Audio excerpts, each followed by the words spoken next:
बनी के नेता अभिनेता बाबा भीम न हुई। कान खुल के सुन लो। हाँ हाँ बनी के नेता अभिनेता बाबा भीम न होई। विरोधी सलाम न करे ऐसन दिन न होई।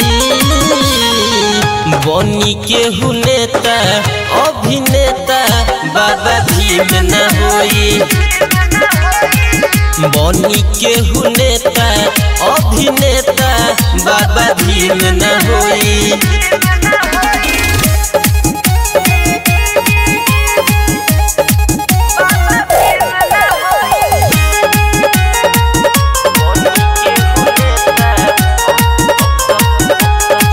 शब्द बोलिया बोली के पहले बारे अपमान रे। मंगबे जदी माफी ना होई तोर कलिया न रे। माफी तो मांगे के पड़ी। अब शब्द बोलिया बोली के पहले बारे अपमान रे।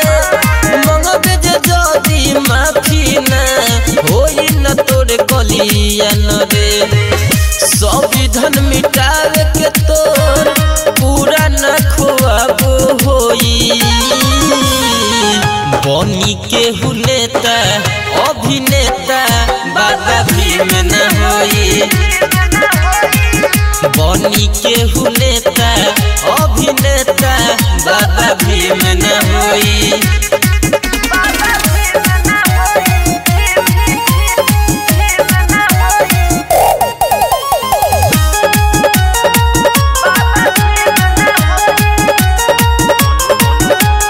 मनुवादी विचार के बारे तू मनुवादी बात कहले तू।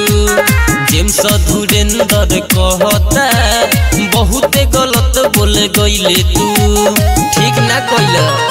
मनुवादी विचार के बारे तू मनुवादी बात कहले तू। रोहित राजा कहता बहुत गलत बोल गईले तू। बाबा साहब के बारे में कोनो खिलवाड़ न होई।